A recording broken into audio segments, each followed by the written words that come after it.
때로는 하나님의 아들들이 와서 여호와 앞에 서고 사단도 그들 가운데 와서 여호와 앞에 서니 여호와께서 사탄에게 이르시되 내가 어디서 왔느냐? 사탄이 여호와께 대답하여 이르되 땅을 두루 돌아 여기저기 다녀왔나이다. 여호와께서 사탄에게 이르시되 내가 내 종 욥을 주의하여 보았느냐? 그와 같이 온전하고 정직하여 하나님을 경외하며 악에서 떠난 자가 세상에 없느니라. 내가 나를 충동하여 까닭없이 그를 치게 하였어도 그가 여전히 자기의 온전함을 굳게 지켰느니라. 아멘. 또 이렇게 추수감사주를 저를 보내고 다니엘 기도회도 끝나고 또 일상으로 돌아가서 또 우리는 은혜의 자리에 붙들려야 될 줄로 믿습니다. 이제 정말 생각해 볼 때 오늘 아침에 저는 글을 서두에 이렇게 적었습니다. 정말이지 이제는 추워질 날밖에 남지 않은 것 같아. 이것은 계절의 변화를 수십 년을 겪어왔기 때문에 알 수 있었던 것이죠.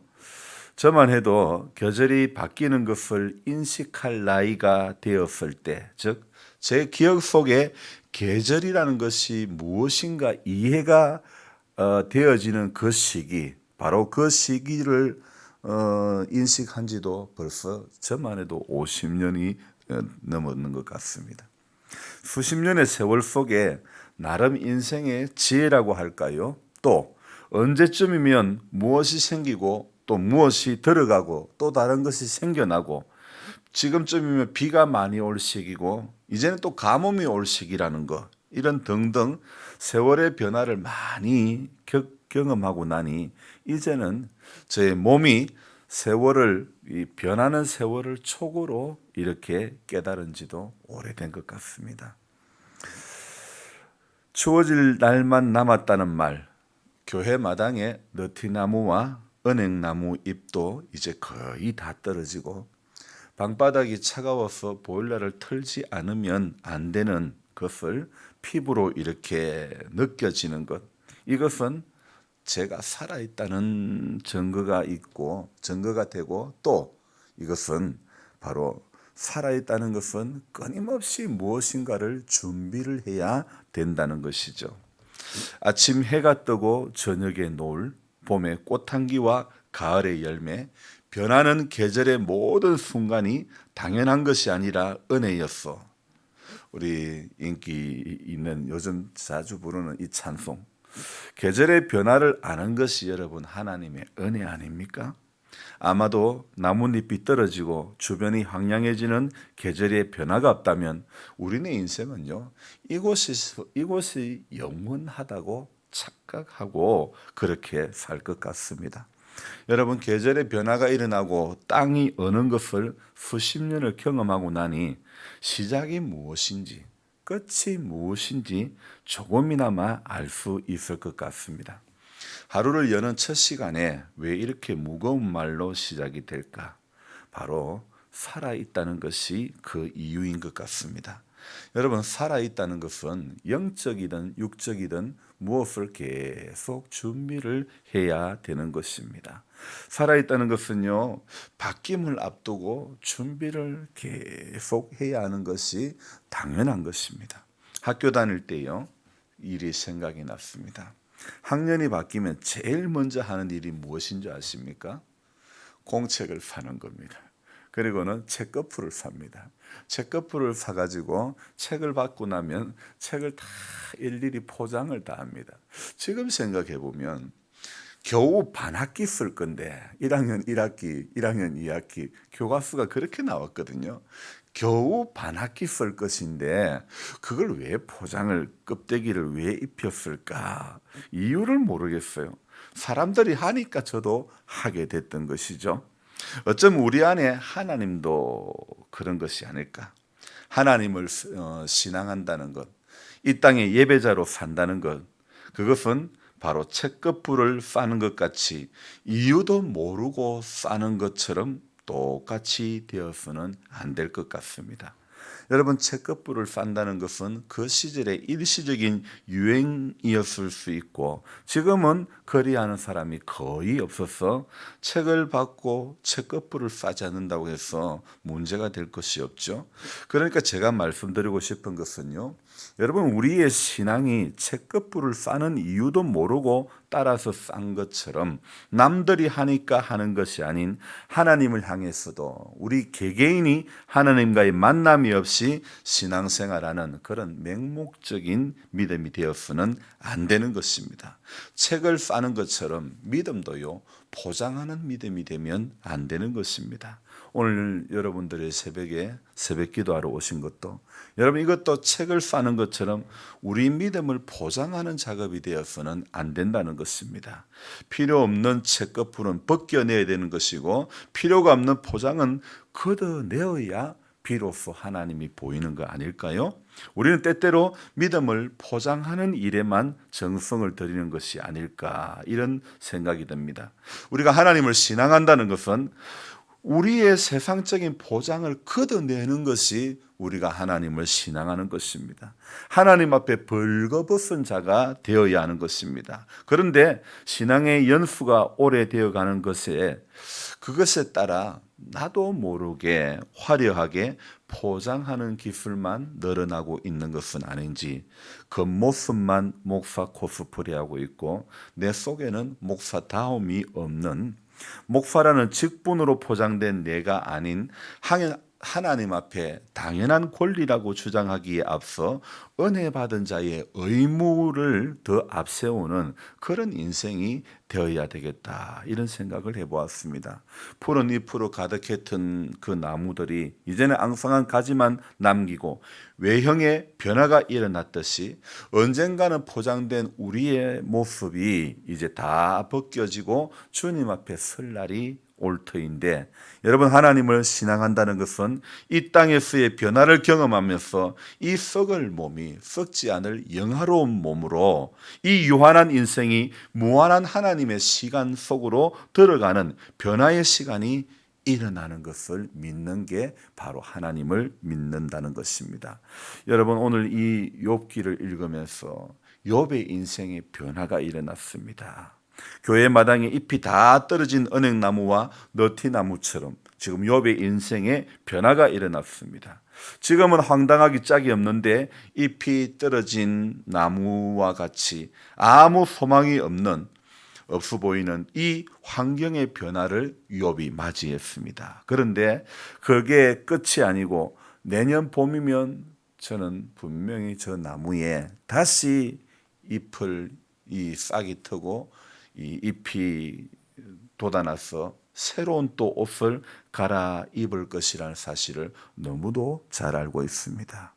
지금까지 수십 번 저는 저 은행나무와 너티나무가 옷을 갈아입는 것을 보았습니다.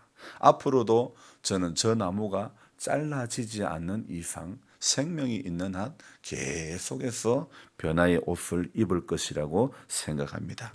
여러분, 하나님을 믿는다는 것도 내년 봄이면 다시 이 옷을 갈아입을 나무라는 것을 제 안에 확신하는 것처럼 내 인생도 여기서는 썩을 몸으로 지어졌지만은 하나님은 부활의 몸으로 우리에게 다시 입혀 주실 것을 내 안에, 그것이 믿어지는 것이 믿음이라는 겁니다.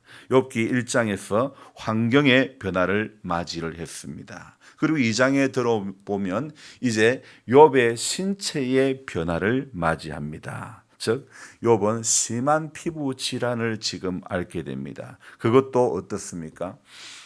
발바닥서부터 머리끝까지 정수리 끝까지 악창이 나고 가려워서 견딜 수가 없었던, 그래서 욥의 그 고통이 얼마나 심했는지 잠도 쉽게 잘 수 없고 말도 못하고 먹지도 못하고 잠시도 앉아 있을 수 없는, 그래서 처음에는 손으로 긁던 그 자리 나중에는 기와 조각으로 가려운 부분을 긁을 수밖에 없었던, 정말 그래서 곳곳이 피가 터지고 열이 나고 몸에는 더러운 벌레들이 생겨나고 살에는 고름이 배어 나오는 이루 말할 수 없는 그런 처참한 지경을 경험하게 되는 것입니다. 요즘 아이들 아토피 때문에 고생하는 아이들이 많은데 아토피는 신체의 아주 일부분에 해당되지 이 욥처럼 전체의 발바닥부터 정수리 끝까지 심한 아토피를 가진 사람은 별로 없을 것 같습니다. 그런데 욥의 고통은요, 이 아토피하고는 비교가 되지 않는 그런 고통이었던 것 같습니다. 왜냐하면 성경에 보니까 급기야 뼈까지 쑤시는 그런 고통 속에 처하는데 차마 눈 뜨고 볼 수 없는 그런 상황이었습니다. 그래서 그의 부인도 탄식을 합니다. 당신 이래 살 빼사 하나님 욕하고 차라리 죽어버리라. 그렇게 이야기를 하죠. 자, 사랑하는 자녀들까지 졸지에 다 죽고 피땀 흘려 일궈놓은 재산도 전부 다 날아가고 자기 몸도 갈기갈기 찢겨서 만신창이가 된 욥. 여러분, 이보다 극한 상황이 있을까요? 그런데 이것이 욥에게만 처한 상황이 아니라 우리 모두의 현실일 수도 있다는 것을 알아야 합니다. 욥만 아니라 우리 모두에게도 나타날 수 있는 현상이라는 것입니다. 여러분, 계절이 바뀌듯 환경은 언제라도 바뀌기 마련입니다. 성경을 읽고 묵상글을 적는데 바람 소리가 너무 심합니다. 부족한 자재로 만든 창고가 염려스럽습니다. 글을 적다가 트랙터로 창고를 받쳐놓고 다시 들어왔습니다. 인생은 늘 염려의 연속입니다. 그래서 받쳐놓고 일단 글은 다 적었는데 집에 갔다가 생각해 보니 내가 바보짓을 했다. 왜 그걸 받쳐놨을까? 바람이 불면 뜰 수 있으니까 트랙터 바가지로 그걸 눌러놔야 되는데 왜 받쳐놨을까? 인생은 자꾸 이렇게 염려가 끊임없이 염려의 연속인 것 같습니다. 여러분, 살아있다는 것은 염려거리가 있기 마련입니다. 뭔가 아직은 불안하니 보강을 해주기 전까지는 트랙터를 갖다 대줘야 안심이 되는 것처럼 여러분, 신앙도 그렇습니다.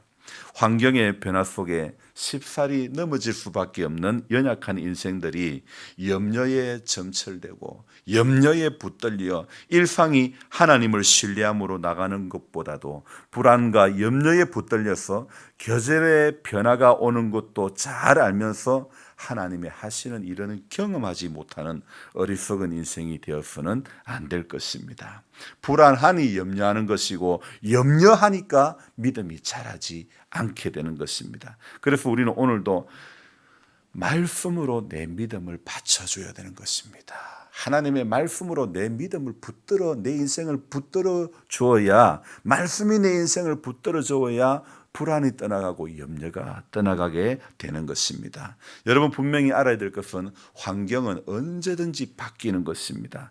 좋았다가도 급하게 나빠지기도 하고 장마철에 햇빛이 쨍쨍 내리쬐다가도 금방 소나기가 이렇게 짱대비가 쏟아지는 대기 불안정한 그런 날처럼 말입니다. 그러다가도 그렇게 불안한 기상이라 할지라도 얼마 안 있으면 또 평안한 그런 날들을 맞이하게 되는 것처럼 환경도요, 여러분, 나빴다가도 금세 좋아지기도 하는 것이 바로 이것이 우리의 삶의 연속이라는 것입니다. 그래서 저와 여러분들이 오늘 환경 때문에 좌절되고 낙심되어 주저앉아 있는 신앙이 되었으면 안 되는 것입니다. 계절의 변화를 그냥 주신 것이 아니라는 생각이 오늘 아침에는 문득 들었습니다.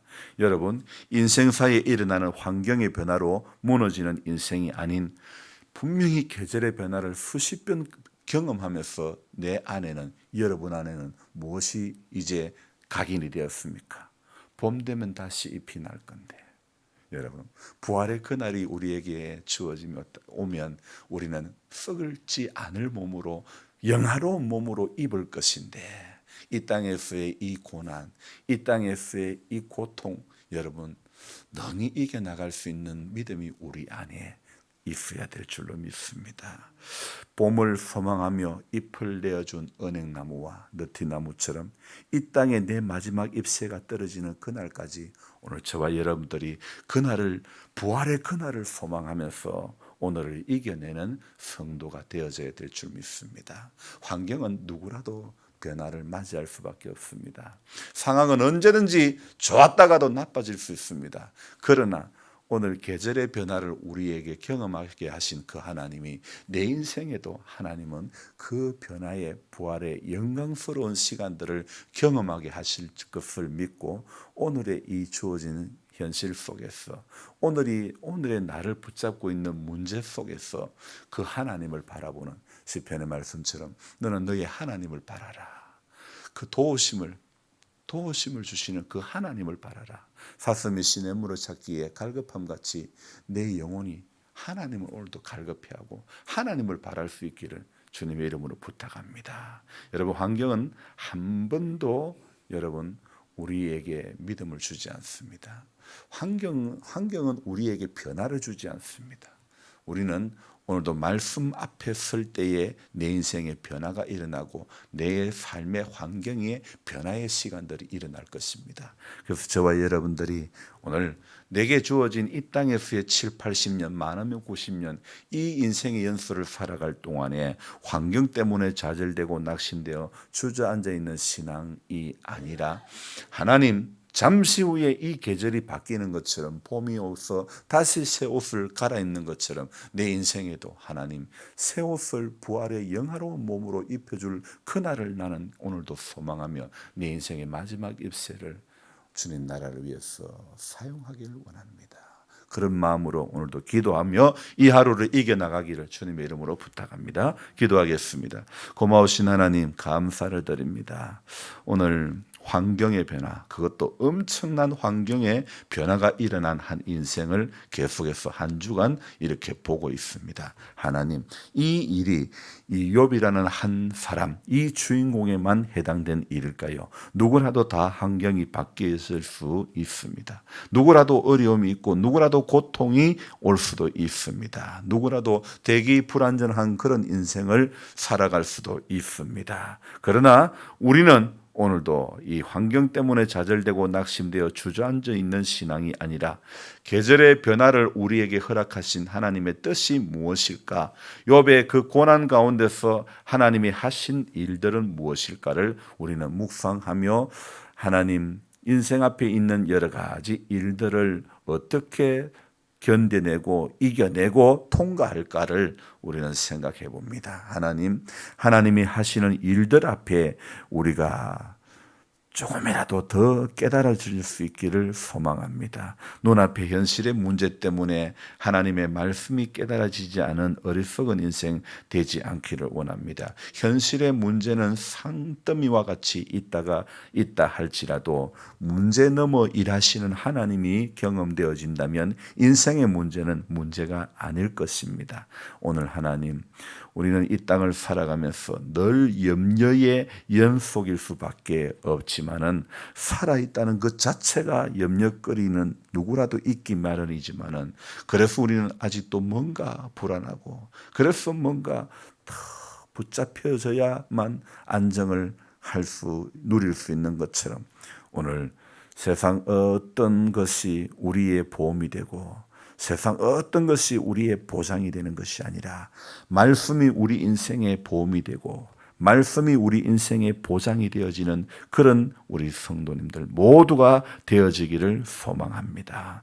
오늘 이 하루도 하나님 이번 한 주간도 이제 하나님 앞에 불안과 염려로 점철된 인생으로 계속 나아갈 것이 아니라 하나님 계절의 변화를 오는 것을 수십 년을 경험하면서 우리는 분명히 알고 있는 내 인생의 시간들을 통해서 경험했던 것들을 통해서 하나님이 하실 일들도 내 이 땅에서의 삶 가운데 믿어지고 경험되어지는 은혜를 주시기를 원합니다. 하나님 아버지, 이날도 하나님 우리는 어떤 일을 하게 될지 누구를 만날지 어떤 사건을 또 경험하게 될지 아무도 모릅니다.